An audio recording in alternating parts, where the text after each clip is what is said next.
On fait na jikan. Bo pa gigono ti akulu no Jesu eji a wele li don chelo le na gbe ma for mi. Ae gigono Jesu odi a bona jeri bo sa. Do nu mi do se do mo gbe si agbasa di le mi ko tu mo nkan che no yin wete hu nsa. Bo nu iwa mi ton aizengo edi emi bloblo edo wen dagbe cheke o si an linue. Egbe o nu ewe mi na kendo o ena jegudonu azoe merako avo ato imi podo maule ajavun po wa ile ete ko dogbe mi ka jawe mi na flido de merako avo apodo merako maule po do ko e edole aforide atonjiwe ma ugbon podo ko le gbe ogbon Jesu Kristu ji dopo yin nu sopanu me wego eyin mesodo meteme bo atongo eyin fo sisae pe gan e hani ukazo town bo Jesu ojewe emo wache wa fo sisa e pe gan no we o ewe inole Jesu o eyin mau te yen ne ka do dine nu edo ele di o he lu che kun he lu e koton e o che kun he lu po ko che Jesu o ma we edo mo le o melele ti o ko me da ko de no jeji pe no bewezu trili lobono yi afoda ite be je do no le mo nde yin lo a mi amoye do anu mo no eda do le gbagba me edo gada mo ewe na no bo mi anonu ene do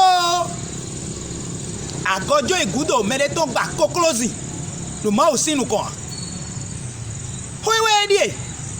Jesu yi ma wo eyin wedo a yewe ko de su wedo e ka indole edo da paro poji po mo kwewe ya no mi so jasi we ma tako hikame ko atonu kun aton so iko atonu kun enego mi he o mi na monole tomado horopo edole akulu no che ma o che eteka so ma edomo do de edo ni dole hovie Jesu fo atunwa pero ete no ne do efie amo nu ye maka mo o yin na dide abe ndo na so lo che sodo fide esoga adaja me ni de na so lo do kapa o me na tuno lewe nugo ye wado ple me ropo bo Jesu tondo eji bodo fifa nínú opo mi po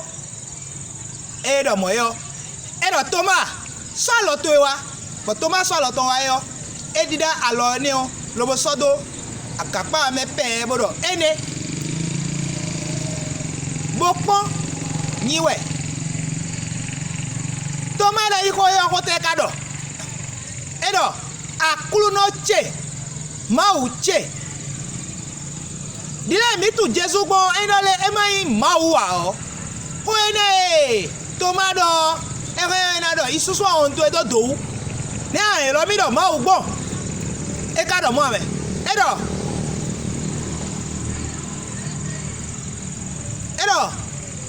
me mamo a body yo nyona no ani edo toma amo body eyo amo me mamo a body yo nyona no ani dona no ani wu eyigbe do emi ma o do jasi we ma da atongo ki ka me gbanu kun do poso ikande go me o Jesu na klene bo klene ne le kledo yi ma o edole edo nyero suno wedo khododo yende sita mewe o ene o khodido che o e kwa kwa e ko nde e pesi an lo ja yawe sin lenu meto edo khodo tu chesi mi tuene merede e pe a un le fodo kunde to defo bon ene kunde to ene e da ganu jan ye wesile nu meto kunde to de teka azoe uno wale azoe ma wona mi bo no wale azoe toche na mi bo no wale azotele we Jesus kawa Jesus fo me kuku Jesus gbazon numero hundi esi kwe watondie Jesus efo isono chite Jesus hutonu tokuno Jesus hunukunu nukututono enele o e o pebo enatun me alopa e Jesus yin Jesus da elevo po we to chede suno de kunumi wenu e Jesus jaye we sin legbe o to si gbedi si jikwe bodo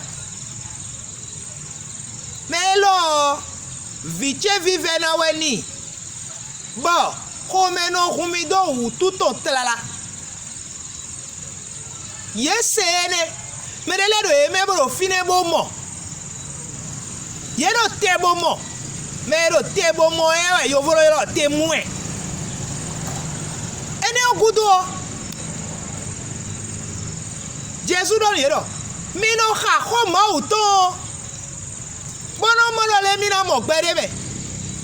ho ene o weka de kunumi bo mi dele mi kro mo awe ya bo mi ka babona agonche ya hey me ma dinu do Jesus mo wa le o hey lu nu ro ko ni e mi me di do Jesus mo o le o he lu nu ko na do Jesus do le jansi we ma ta tongo medon edole mi dele o do finu emi nyo agadon nu eyin mi ma dinu do unyin me yin o ene o mi na ku do kwe mi ton le me nka ko ti me ku e alopa ede o waido nu iwa mi ton apako enu koto mi blosi nu iwa tatongo nko ti me ne wai eno mi ma pon ahon mi gonu mi ton ji o mi na ba mi na mo bo fi ene o mi do ko do nu e je gbeto si wewu gbeto si ijije gudo o mi do ko dewu nsodo ene ra ti me do fia wonu mere ma di ndo Jesus ma wa o popo jo ni u ka sombo Jesus o eje peu lobo na susu kwe mi ton le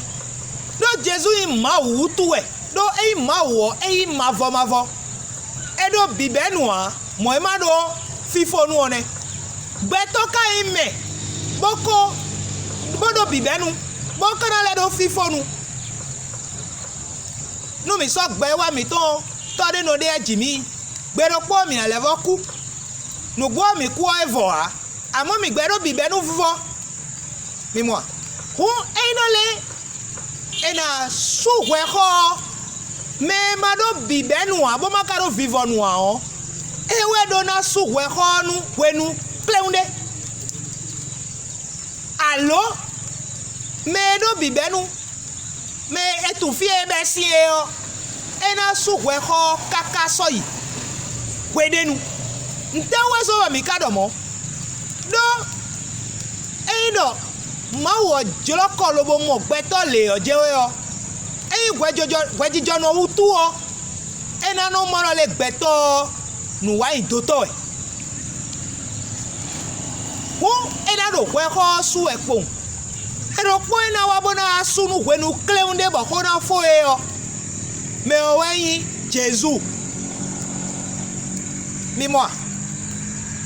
wenu egbeto na su wa ko kaka so ije yo me le tre tun lo a but yo eido ekako su aho nu we o nte kapo bana wa anade afodopo ewe ndole ana yi gbedole Jesus o ma wenu gbo bo su aho mo ko to nu emi bo aho e Jesus suo ena sosodo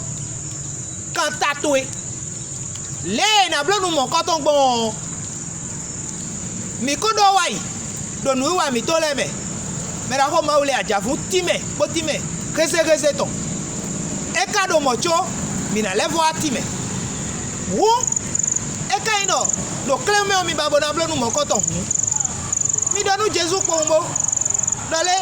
egbe omo kun je ko to do kwa ima o boku ya wa su we chele san ho bo be si dio unjuro nano kan tatue umbaro ani me jiwe ma o no gbon bono mo mi e dio un sodo ndevo bono na sewa ya nguzu vitue bo polonu mi bonu ma se tonu e